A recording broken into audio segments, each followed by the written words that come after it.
Chers amis, bonjour et bienvenue sur la chaîne dédiée aux passionnés d'enluminure et de calligraphie. Alors aujourd'hui, j'ai pensé à un voyage. J'ai pensé vous emmener découvrir le travail d'un enlumineur que j'apprécie beaucoup, qui s'appelle Jean Pucelle, qui a œuvré au XIVe siècle. Et pour ce faire, déjà vous voyez un aperçu sur la page d'accueil, puisque j'ai découpé un petit morceau d'un manuscrit pour vous montrer son travail qui est à la fois fantasmagorique, vivant, etc. Mais je voulais vous en montrer davantage. Et donc, j'ai choisi 4 manuscrits: les miracles de Notre-Dame, le bréviaire de Belleville, les heures de Jeanne de France, mais détenues par la Bibliothèque nationale de France, et les heures de Jeanne d'Évreux, détenues par le Met Museum de New York. Pardon de mon accent. Donc, si vous le voulez bien, c'est parti. Nous voici à l'intérieur du bréviaire de Belleville. C'est un manuscrit en 2 tomes. Donc là, il s'agit du premier tome. Et vous voyez que j'ai choisi une image qui me va bien en ce moment, puisqu'il s'agit d'une dame qui défend la cité de Constantinople. Alors Constantinople, c'est l'ancien nom d'Istanbul. Pour ceux qui ont suivi, vous savez que je suis actuellement à Istanbul. Donc cette miniature est représentative parce que on voit l'architecture qui n'est pas dessinée selon une perspective habituelle. En fait, ça se comprend tout à fait. Si on avait pris une ligne fuyante, on aurait fermé l'horizon. Or, dans cette enluminure, dans cette miniature, l'horizon s'ouvre et on peut voir à la fois, alors je ne sais pas si je peux encore zoomer, je vais essayer de vous montrer vraiment beaucoup plus près. Voilà. On peut voir à la fin, donc au deuxième plan, on va dire, au fond, j'allais dire, 2 défenseurs ici, puis les attaquants, et puis on voit l'intérieur de la ville en même temps que l'extérieur de la cité. Alors, pour ceux qui aiment la calligraphie, je vais descendre l'image. Là, on est dans une écriture gothique. Et ici, en rouge, on a inscrit, donc en miniature, on a inscrit le titre.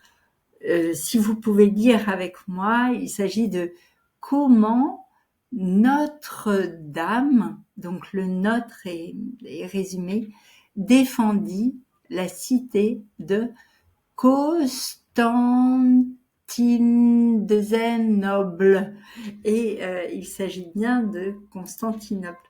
Alors j'admire aussi au passage les nuages qui ont l'air de petites fleurs, et puis la finesse des visages chez Jean Pucelle.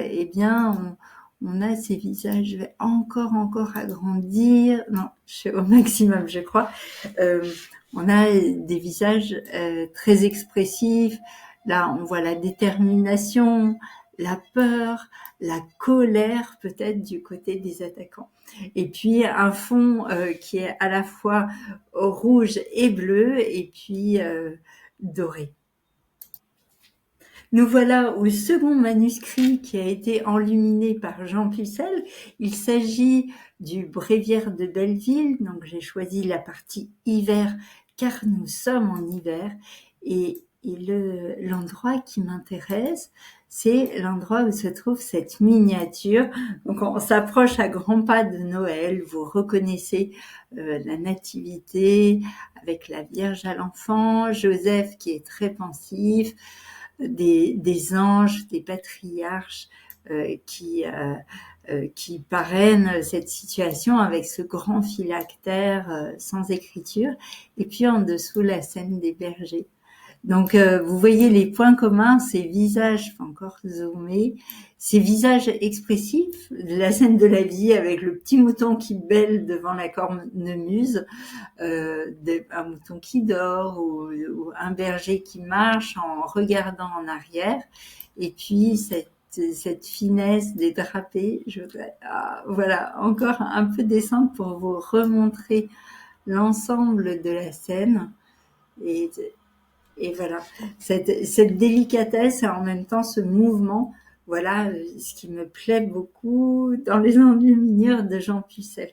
Le troisième manuscrit que je vous propose est aussi à la BNF. Il s'appelle Orae Johannae Reginae Navarrae, donc Jeanne, la reine de Navarre.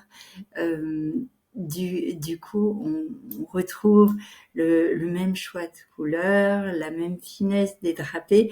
On admire aussi tout autour de la page les marginalia, les marges en fait, qui sont dessinées avec les baguettes reposant sur les baguettes et les feuilles de vigne, avec des scènes, des personnages plus ou moins réalistes, mais toujours très vivants, des oiseaux. Et dans cette scène de miniature, on reconnaît les rois mages avec leurs présents. Alors, je vais un peu vite, on est toujours en 2024, mais j'ai beaucoup aimé cette enluminure qui est dans mon top 10.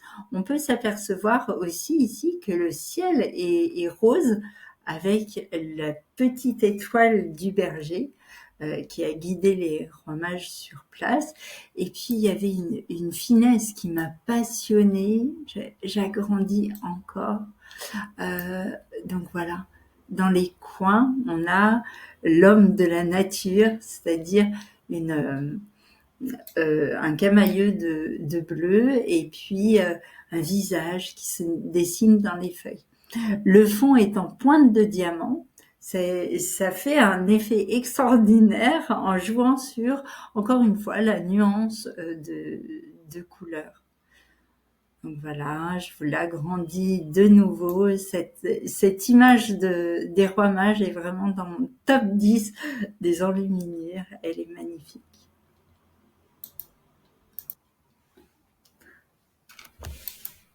Voici enfin le dernier manuscrit que je souhaitais vous présenter, qui est détenu par le Met Museum de New York et qui est très petit puisqu'il mesure une dizaine de centimètres de haut. Il fait partie de mon top 3 des manuscrits. C'est peut-être le manuscrit que je préfère. Je peux pas tellement agrandir la page. Ça y est, elle se charge, elle va venir. En fait, ce manuscrit est à la fois enluminé, mais aussi réalisé en grisaille. Alors, est-ce que la grisaille est à proprement parler de l'enluminure? En tout cas, Jean Pucelle l'utilise et il enrichit considérablement le texte et même les pleines pages de personnages qui vont apporter un sens particulier. Là, ce soldat me plaît beaucoup. Donc, c'est un bouclier qui est dans sa main et il tend l'oreille. Donc, j'imagine qu'il est assis et voilà, il est assis en bas de la page et il rapproche sa main de son oreille en disant mais qu'est-ce que tu dis? Et même le joueur de cornemuse à côté de lui est très intéressé. Donc quand je regarde ce manuscrit, et si vous le feuilletez, vous verrez la richesse des décors et leur humour et la vie qu'ils amènent au texte. Eh bien, voilà, merci d'avoir suivi ce tour d'horizon, ce petit voyage dans l'univers de Jean Pucelle, enlumineur parisien du XIVe siècle. Et si vous avez aimé ce parcours, likez ou abonnez-vous à la chaîne et posez-moi des questions en commentaire. Je serai ravie d'approfondir mes recherches. Eh bien, vive la calligraphie, vive l'enluminure et à tout bientôt.